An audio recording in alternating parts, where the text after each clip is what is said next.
bersekolah di IAIN Ponorogo dan bergabung bersama kami. Kami tunggu loh.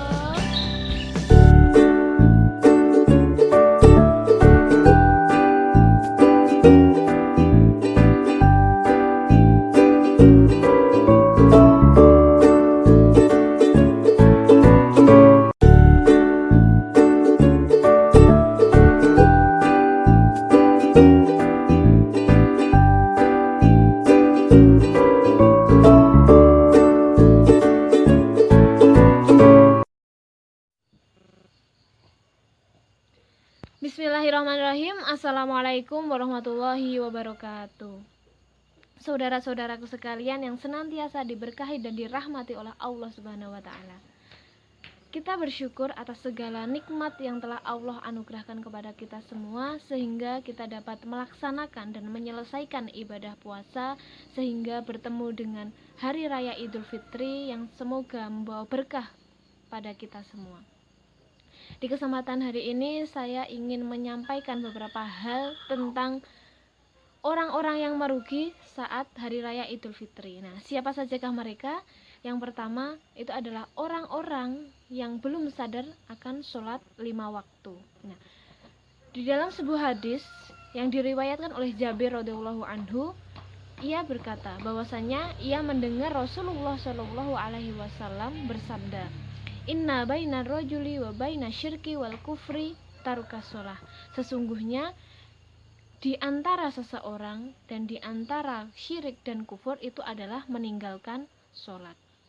Nah, yang kedua adalah orang-orang yang belum pernah menginjakkan kakinya ke masjid hingga Ramadan usai. Nah, padahal jika kita itu memiliki badan yang sehat, memiliki penglihatan yang jelas dan tidak ada penghalang untuk melaksanakan sholat berjamaah ke masjid, maka hendaknya kita melaksanakan sholat berjamaah di masjid. Nah, di dalam sebuah hadis disebutkan bahwasannya Nabi Muhammad SAW pernah kedatangan seorang laki-laki yang buta. Nah, laki-laki itu berkata kepada Rasulullah SAW, "Wahai Rasulullah, sesungguhnya saya tidak mempunyai penuntun yang akan menuntun saya untuk menuju ke masjid." Maka laki-laki itu meminta kepada Rasulullah untuk memberinya keringanan melaksanakan sholat di rumah. Kemudian Rasulullah pun memberikan keringanan tersebut. Nah, akan tetapi ketika laki-laki itu berbalik, Rasulullah Shallallahu alaihi wasallam berkata kepada orang tersebut,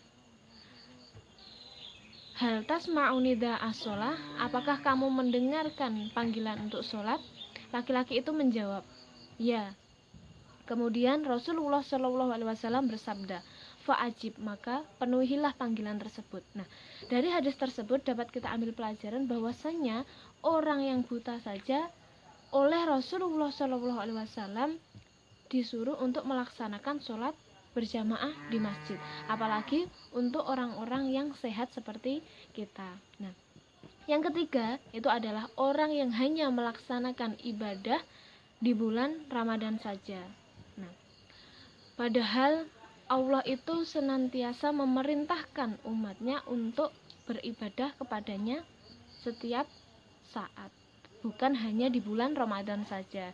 Nah, di dalam Al-Qur'an itu disebutkan dalam surat Al-Hijr ayat 99 itu yang berbunyi, "Bismillahirrahmanirrahim. Wa'bud rabbaka hatta ya'tiyakal yakin." Dan sembahlah Rabbmu hingga mendatangimu kematian. Nah, dari ayat tersebut sudah jelas bahwasanya kita itu diperintahkan Allah untuk beribadah kepadanya itu hingga kita meninggal. Nah, dari ulama salaf, salah satunya adalah Bishr, dia itu pernah mengatakan bahwasanya sejelek-jeleknya kaum itu adalah orang-orang yang hanya beribadah ketika bulan Ramadan saja. Yang selanjutnya adalah orang-orang yang tidak menemui Lailatul Qadar dan sibuk untuk mempersiapkan lebaran. Nah, banyak kita jumpai ya ketika 10 malam terakhir itu banyak sekali yang ada di mall dan mereka tidak memperdulikan tentang Lailatul Qadar.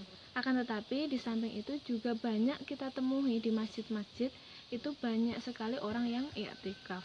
Nah, karena mereka itu tahu bahwasannya Lailatul Qadar itu adalah malam yang lebih baik daripada 1000 bulan. Nah, di dalam sebuah hadis yang diriwayatkan oleh Abu Hurairah radhiyallahu anhu, man qama lailatal qadri imanan wa ihtisaban ghufira lahu ma taqaddama min dambihi.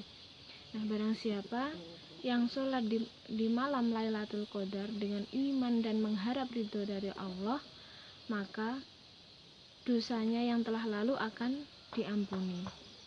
Nah, dan yang terakhir adalah orang-orang yang sibuk meminta maaf kepada manusia akan tetapi tidak meminta maaf kepada Allah. Nah, padahal kan seharusnya kita itu meminta maaf kepada Allah terlebih dahulu, baru kita meminta maaf kepada manusia. Kenyataannya yang kita lihat saat ini adalah ketika hari raya Idul Fitri itu banyak sekali orang-orang yang meminta maaf kepada saudara-saudaranya, kepada kerabat-kerabatnya, kepada teman-temannya.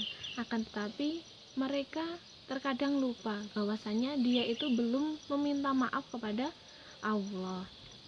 Nah, saudara-saudara sekalian, semoga kita tidak termasuk orang-orang yang merugi tersebut. Apa yang harus kita lakukan setelah bulan Ramadan ini telah habis adalah kita beristiqomah dan mengharap bahwasannya ibadah kita diterima oleh Allah, dan kita juga berharap kita bisa bertemu dengan bulan Ramadan yang akan datang. Mungkin cukup sekian yang saya sampaikan, semoga bermanfaat bagi kita semua. Akhiran, wassalamualaikum warahmatullahi wabarakatuh.